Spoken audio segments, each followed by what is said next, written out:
Kristen. Hi, Kevin. How are you?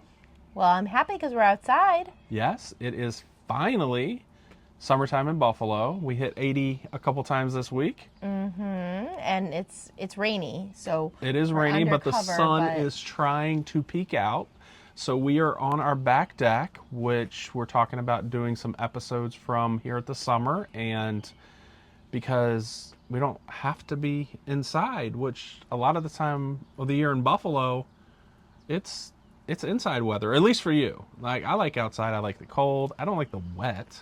I think as I'm getting older, I don't want it super, super hot. I used to love, like, I would not go in water if it was under 83 degrees outside. Like, I wouldn't go in the pool. Yeah. Well, But I hate 83 degrees. That's now it's hot. just very uncomfortable. And the other day it was funny because even was that Friday when it had cooled down a little bit, the weather was changing and the humidity was moving in, and Oh, yeah. that was awful. Yeah, it was really humid. I hate but the not- yeah. humidity. So the South, I don't know. We'll come to visit, but we're never going to live there again for so many reasons. And It's the like heat and traffic are really Oppressive one and two. heat. Oppressive heat in It the is. South. Like, it pushes down on you, heat. It is, But- and so that's different up here. Normally, we don't have that humidity, but this weekend we went over to the Windmill Market in Penyan, which was really cool. Yesterday? But it was really, really crazy because we have the smoke from the Canadian wildfires, Yep.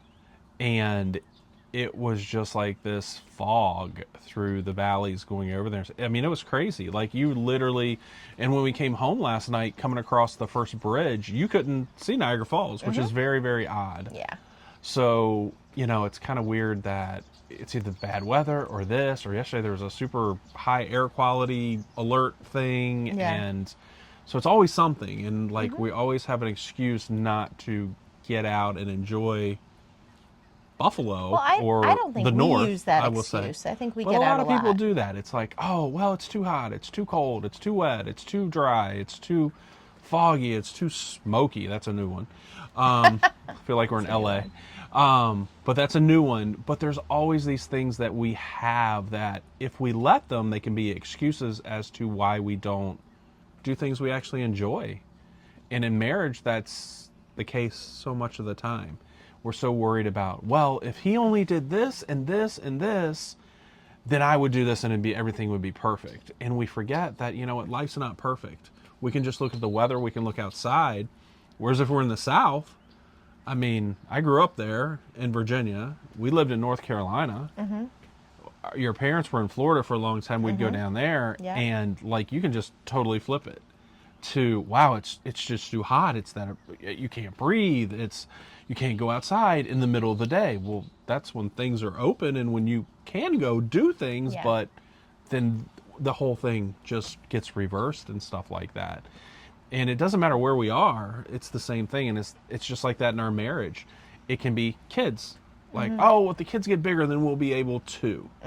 Oh, if we Yeah. have more money, we will be able to. It's even when you think about having kids. So Yeah. many times you're like, well, when we we're- have I don't boom, think boom, it's boom. a good time. I don't think, and sometimes I'm sure those are valid. Like, Yeah. there's probably, you might be in the middle of moving or you might be in the middle of a major thing. But in general, there's always going to be an excuse. Yeah, and like, I know we have told people before, I've told people before, like, if you're waiting to have kids till everything's perfect, you'll never have a kid. Everything's If you're waiting, not always perfect. if you're waiting to move till everything's perfect, like, oh, when this happens and this happens, and then we'll be able, it just won't happen. If you're waiting Right. for a new job till, the absolute perfect one, when everything's the perfect place, location, boss, time, you're never going to take that job. If it's a career change, if God's telling you, hey, move to Mexico and become a missionary, is it going to be a perfect time? No, because that's uncomfortable to begin with. Or if And God's I think we need to have discernment in what God's telling us. But if that's the last thing you hear from God and you're wondering yeah, what's next, then you probably should walk through that door regardless of what your interpretation of the situation is. Yeah, I've talked about that book, The Comfort Crisis, before by Michael Easter. And like we are the first generations here, or very close to the first generations, where we don't worry about where our food comes from because we Yeah. just go to the grocery store. We don't worry about shelter in our house because we can just buy a house or rent a house or whatever it may be. We don't worry about these things because they're so easily accessible. We don't worry for our life, for our health, because honestly, there's not something that's an imminent threat to that every day out there. So when we remove that, we've made everything so easy, we expect it just to be so easy. But people still worry. They do, and marriage isn't easy. It No. challenges that comfort because every day you have to think of the other person. And if you're doing it right, the way God says, that means it's the priorities are God, your spouse, and then everything else is going to fall in there. So you have to And think of the other person, but you have to think of the other person before yourself. that's it. Like, it doesn't say God, me, Kristen. It doesn't say me, God, Kristen. How or many times do we do that? every day. Every day. I mean, I don't care who you are. I don't care if you're, if you're us who, like, I don't think we're experts, but I think we No. read a lot of No. stuff.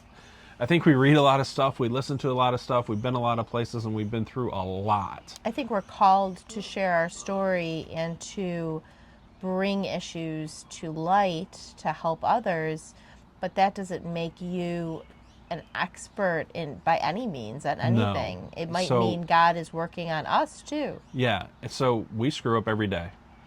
And we have met people who lead ministries and different things and talked to them. Listen to The Naked Marriage or Marriage on the Line, it is now, with Dave and Ashley Willis. They'll tell you, like, they've been doing this for a long, long time and, leading conferences and talking to couples and helping couples and everything. They screw up every day.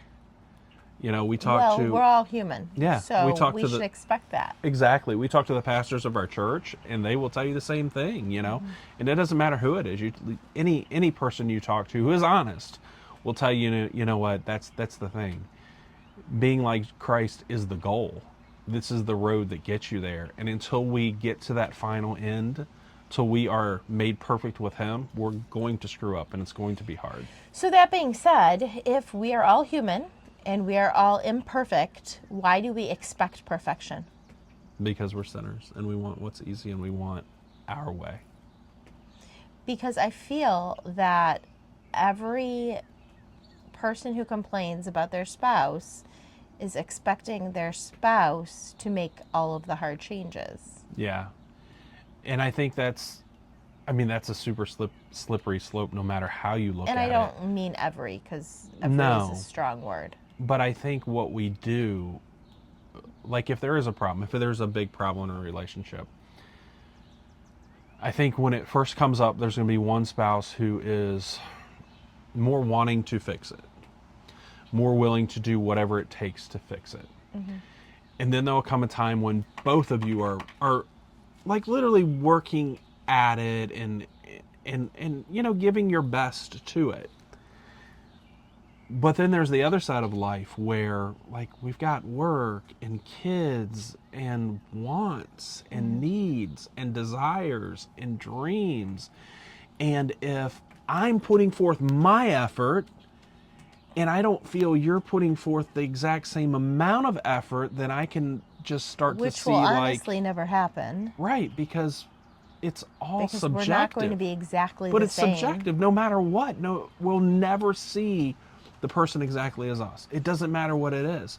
I mean, look at everything else. We've removed right and wrong. We've removed good and bad. We don't have a real scale that we work So with. if that's impossible, and if we can't even judge how much work our spouse is putting in to even have a baseline of fair, Yeah, there's no fair. then what should we be focusing on? Well, I think the Bible makes it very clear when he talks about people sinning. And he says, pull the plank out of your eye. And for everything we say to our spouse or our kids or whoever it is. Whoever we're in relationship Whoever, with. yeah. I mean, it's those close relationships that define us. They are what people look at. They are where our light will shine Christ through us. They're where the people look to see, oh, well, you're a Christian. Well, but look what you did. And we will be judged for by everyone around us. So when we pull that plank out of our eye and we say, wow, that person really becomes a mirror to us. So by pulling that plank out, we're being asked to see clearly. Yeah, see clearly and see that fix ourselves. person clearly. And when we look at that person through that Jesus filter or that Jesus lens, then we realize that we're all sinners and we fall short of the glory of God. And it's only through Christ that we are redeemed and saved and everything else. Why do I expect you to be better than me when I know me? And it's not always good. And But maybe that's why you would expect another person. That's why someone might expect another person to be better than themselves, because they feel that they are a sinner. So it might not even be pride that you're expecting your spouse to be better. It might be because you know all the bad stuff inside you and you know you're not perfect. Yeah. But I think when we do that, it's really setting an unrealistic expectation. Absolutely. Because if we're expecting them to be better than us, then why can't we be better? Why are we letting ourselves off the hook and thinking, oh, she'll pull me along and make me a better person, or he'll pull me along and make me a better. There are many ways that you do that.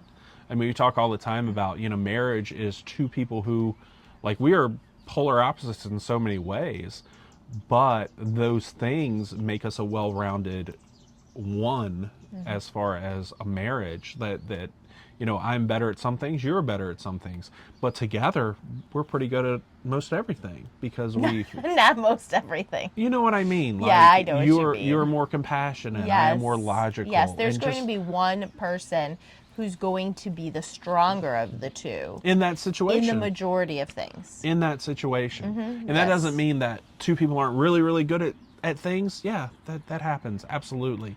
But most of the time, one of you is going to be a little bit better.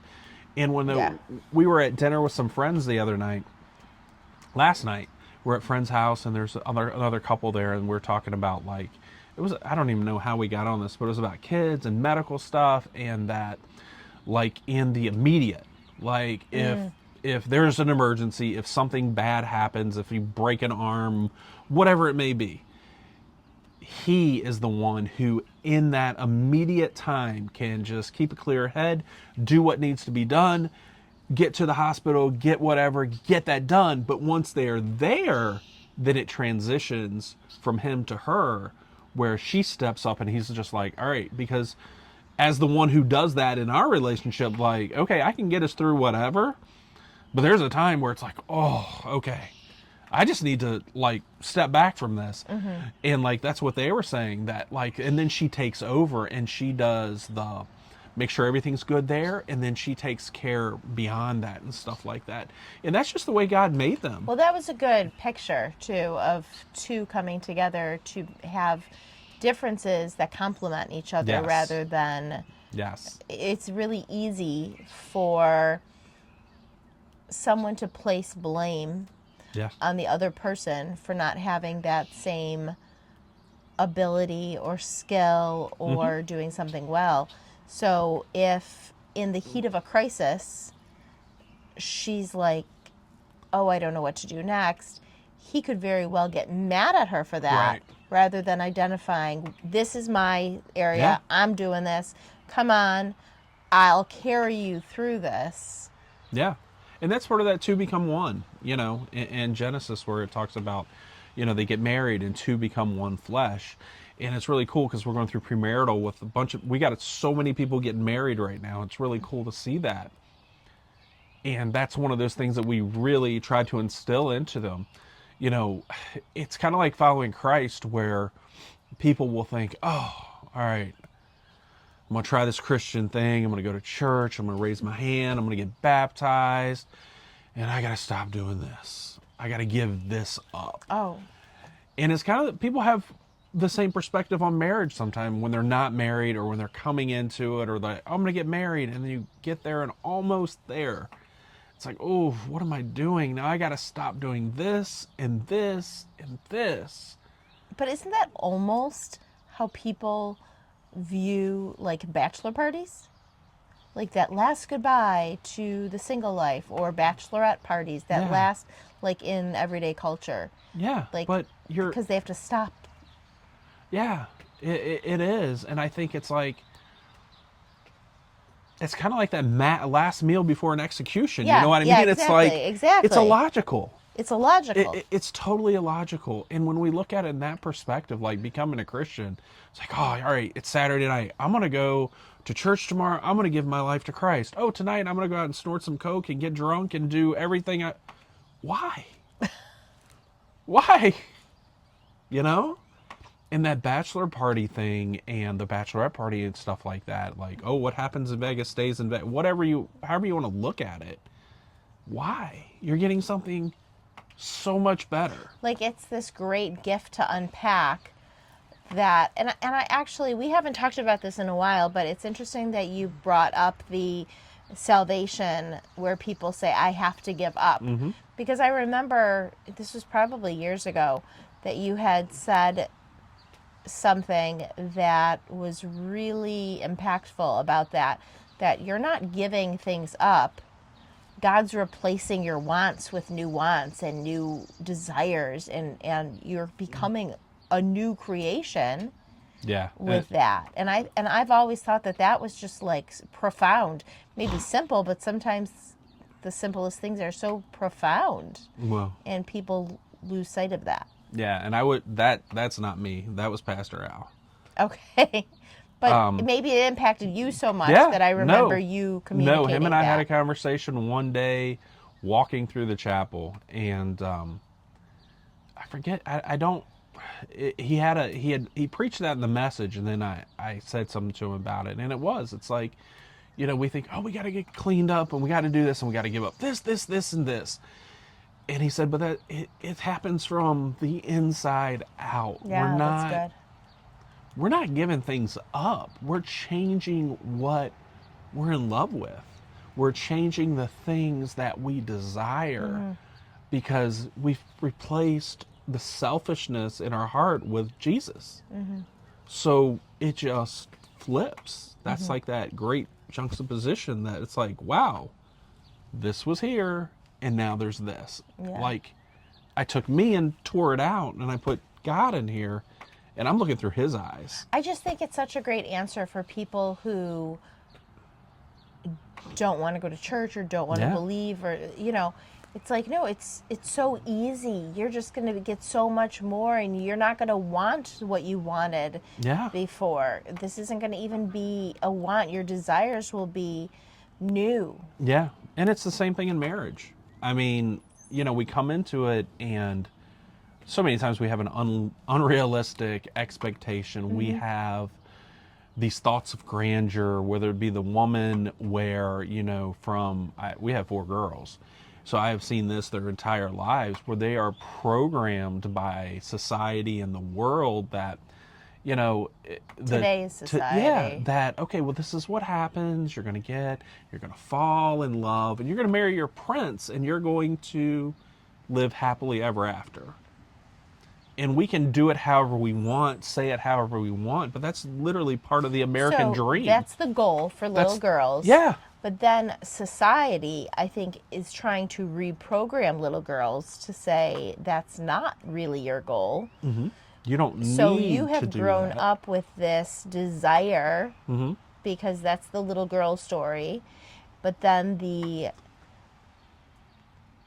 young adult woman story is you don't need a man. Yep. Now you are the one to call the shots. Yeah, don't let that desire is take almost who you are or tie you down or control you. But that male desire is almost so twisted that they want someone who will love them unconditionally, be there for them unconditionally, provide them with everything they need, but also not speak, and also do what they want them to do, and also let them call the shots, and also be passive, but also be a man. It's like, it's such a, like, this person just doesn't exist. No, and neither the male nor the female exist.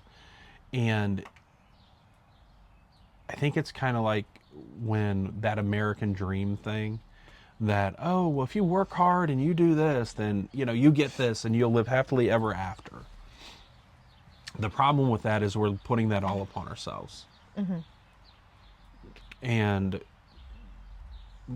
when we put the burden upon ourselves for the reward, then we are just going to work toward that reward, and however we interpret it that day. So that may be, oh, I got to work harder. I got to keep work, so that at the end I get this payday of whatever it is. Or, oh man, you know what? I want to have kids, and I got to put all my time to them so that they're going to turn out great, and that they're going to live happy, and then I get to be happy.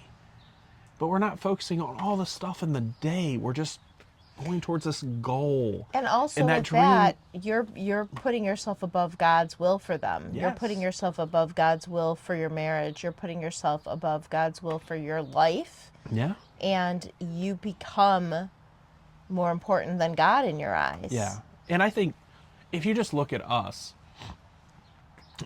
as far as like when we were growing up, I don't know, we're at that, like, I guess midlife thing. But when we were growing up, if you look back to when we were in elementary school in the 80s and middle school, and then into high school in the late 80s, early 90s, compared to now, as we have daughters who 3 have just come through and we got 1 still in high school, it's a different world. Oh yeah, Like, for sure. We see the changes. These kids have not gone, they don't go through the same stuff we went through. They go through stuff, it's accelerated. Like, Yeah. if I think of all the things, like when you got to high school and those things that happened on the bus, and like even drinking or whatever it was, there's kids doing that in elementary school. Yeah, that There's blows kids my in mind. middle Yeah. school, and there's kids drinking and doing drugs and smoking and vaping and having sex and really running wild, that are in elementary school and middle school. And it's the norm. It's not the exception. I think that's it. Like, there was always an exception. But everyone But knew it now was bad, it's- and yeah. everyone knew it was not accepted. Yeah. And I think that that's difference in culture. Now, that being said, I do feel that when we were growing up, there definitely was a culture of adults that thought their childhood was that so much better Yeah. than ours. So I think that that's probably a generation thing. Like, ours will be like, wow, we never Yeah. had this when, Yeah. But whether it's that, whether it's waiting for the perfect time, like we started the conversation out, or whether it's wanting your spouse to be perfect, the answer is all the same. Yeah. It's just surrendering to God's will in all of those areas. Yeah. Because as soon as we put our wants or our needs, that's when they start to fall apart, because we can't do it in Yeah. our own strength. And we can. It's only by Christ who strengthens us. And when we take him out of the equation, then yeah, it's just going to be, we're just going to grasp at everything that comes along every Yeah. day, that whatever the desire is of our heart. And it's not even taking him out of the equation of It's your life, putting him because you down. might be going to church, you might be going to your Yes. small group, you might be Yes. having your Bible time in the morning, your prayer time. You might be doing those things, Mm-hmm. but still not surrendering that part, that piece, Mm-hmm. fully to him either. Yeah. And that's so important, that there's a lot of people who play church. There's a lot of people who don't even play. They don't even go to church, but they're like, oh, do you believe in God? Yes. I'm a Christian. Well, is there any fruit in your life that shows that? Do you live a life that shows that? Are you, following, as John Mark Comer says, following the way? Yeah, Are you doing those spiritual disciplines? Are you trying to better yourself? Is your end goal to become what like Christ, Jesus? or like Jesus, and what Christ wants for your life Yeah. versus what you want for your life. Yeah. Do you have a goal for your marriage? Do you feel like God's calling you to something? Do you feel Right. like, Be open to his calling. Yeah. yeah. And if you do, are you following it? I mean, that goes back to that whole thing too. And I think a lot of people hear God's call. And I think at the end, there's a lot more people who will be guilty of a sin of omission instead of commission. Yeah. Whereas, like, all right, God, I hear you, but it's not like the right I've been time. living really good. I've been doing all of this. I got My this. good I should don't- outweigh the bad. Yeah, I got this. I'll take care of this. I don't need you in this part. That one little thing that we hold on to. Or it may be the whole thing. It's like everything's going really good. God, I got this. I don't need you. When something happens, I'll be right there calling you like, oh God, I really need help. God, please help me. I'm whatever it is. But for most of their lives, and I mean, I think we all fall into this, and not just, it's not just a us versus them. I know we've been there personally. It's just like, no, I got this. Everything's going good. I know what you want me to do, whether I do or not or care. And I'm just going to go ahead and I feel, that's a hard one too. I feel like you want me to do this. Well, have you prayed through that? Are you talking to your spouse I know. about Sometimes that? it's like, Do you have people pouring into are you you that are feeling like that, seeing or- that? Or Yeah. is it like, you know, I think God wants me to buy a Ferrari. God wants me to buy that Aston Martin DB5 No. or DBS we saw yesterday in Canandaigua. God I probably don't doesn't think want he you wants to me to do buy that. any. I don't think God wants me to that. do that, you know? Oh, God, I think God's got a better wife for me out there. I think he wants me to leave this one and go find a new one. That's a good Well, point. People use God as an excuse. Like I have heard, I believe Yeah. that God wants this. This is not fruitful in my life. Instead of finding out why and doing the hard work, Yeah. because we're in a day and age where we don't want to do the hard work. No, we're that where- Amazon culture where we want that immediate satisfaction the quickest, easiest way possible. Where there was a time when people did believe hard work was. Yeah. And maybe, you know, they definitely had their own idols and struggles. Mm-hmm. Work probably came above God in many Yeah. ways Yeah. to many of those people as well. But God was speaking differently. But I think regardless of that sin, like one is not better than the other if you're putting it in front of God. No, not at all. And yeah, I think that's important that we realize. I'm reading, what is it called? Your Daily Fill, the Phil Robertson devotional right now. Because we've been reading Gospeller by Willie Robertson, and then I'd wanted that, and then Phil died, and I'd bought it. So I'm like, all right, I'm going to read this. But one of the big things he talks about, and just in the other day when I was reading it, he was talking about America. And like, we have all this belief in America and everything, but when it comes to the end, if you're looking at Revelation, it's not even there. Yeah, actually, I find that fascinating. That's one of those things that, as I was studying or doing I think it was just actually a lecture on Revelation, and they had mentioned that the United States is Not even there. So we're putting all of our faith in the land as of one the of those places. free and the home of the brave, and man, this is it. We'll die for it. And I'm not saying it's where we are, and that's what we need to do 100%. But there's a kingdom far above that. Absolutely. That is eternal.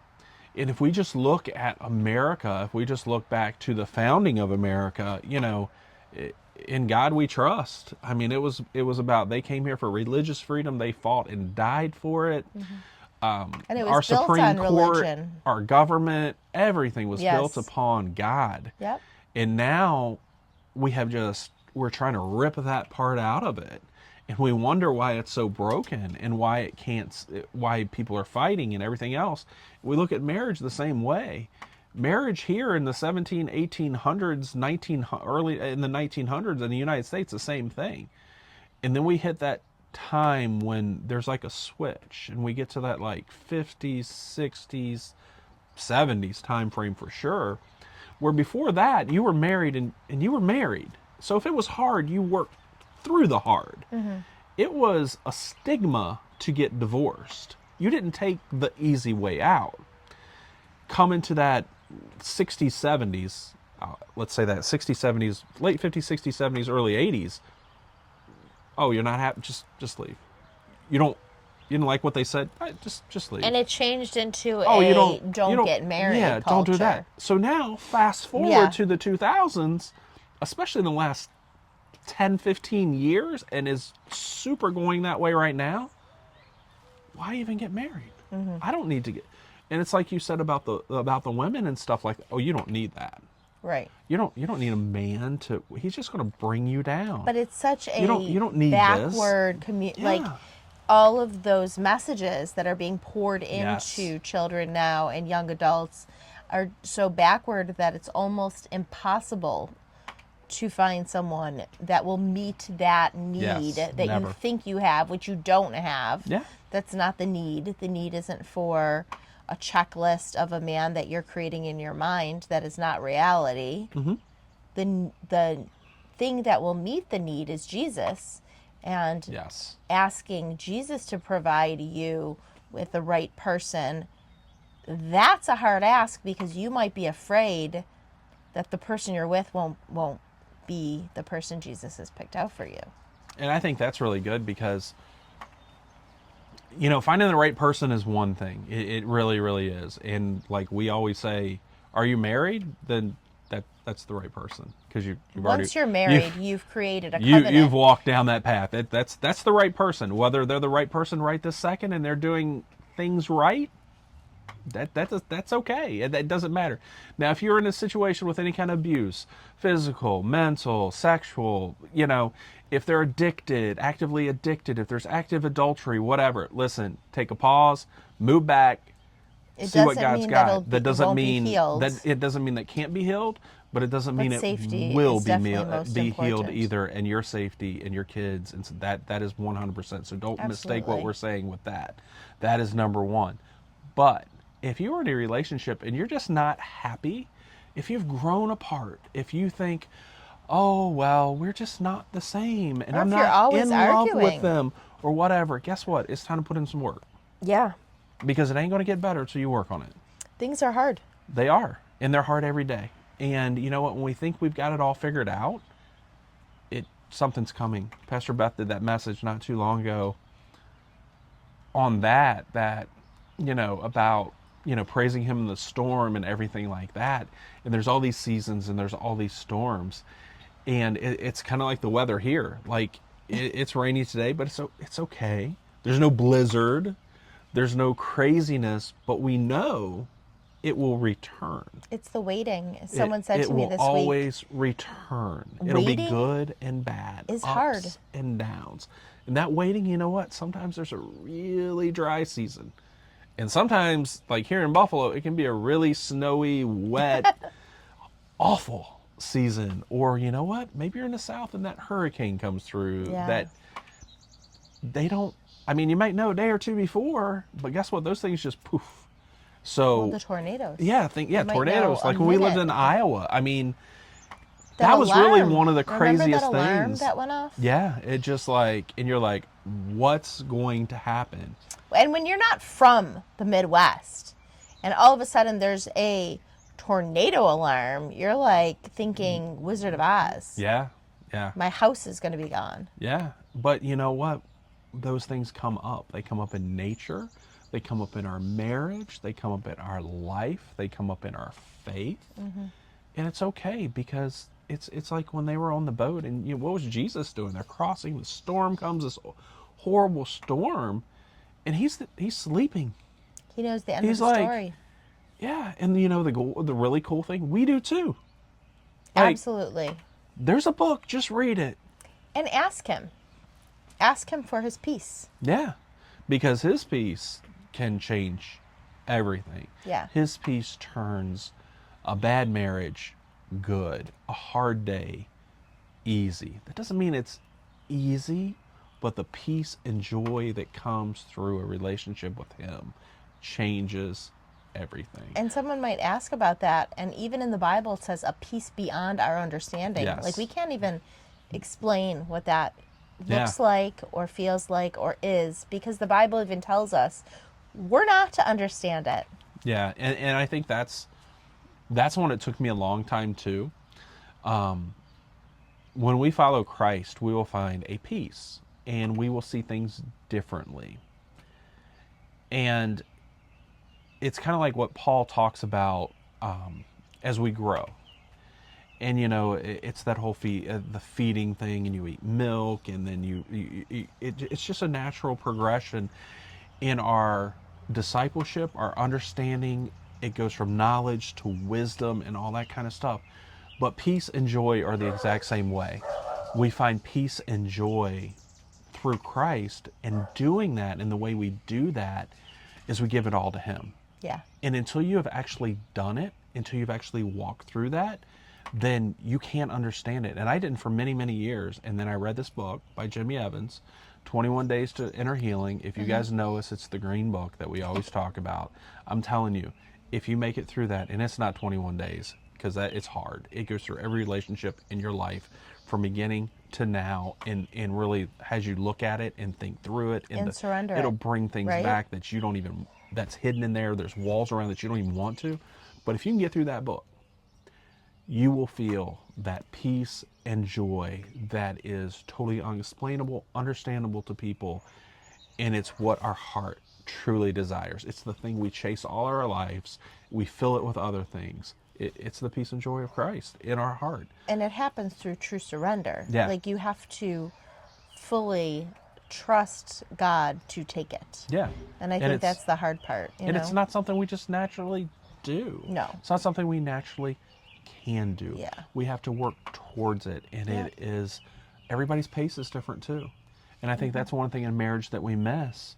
Like, we can both be unbelievers. We can start going to church and we walk in and we can raise our hand the same day, but we're not going to be on the exact same path. We're on a path together, but sometimes one's a little further than the other one. And that's the way it's always going to be. Because we're not identical. That's the way we're always going to be in our marriage and Yeah. in our faith and everything else. And it's easy when you're the one ahead to get discouraged because why aren't you here with me?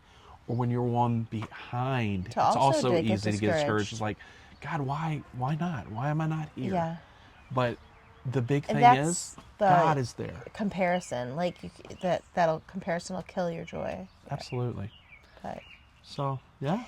so all over the place, but really leading back to one thing, which is relationship with Jesus. In all of those things that we've talked about, that is just the one constant that you can lean on through it all, through the trials, through the differences, through the danger of looking for it in your spouse versus in Jesus. Yeah, and there's going to be those seasons. Right now, we're in the wet season. June showers bring, But everything's so nice and green. Green. Yeah, it looks like we're in like the Pacific Northwest here.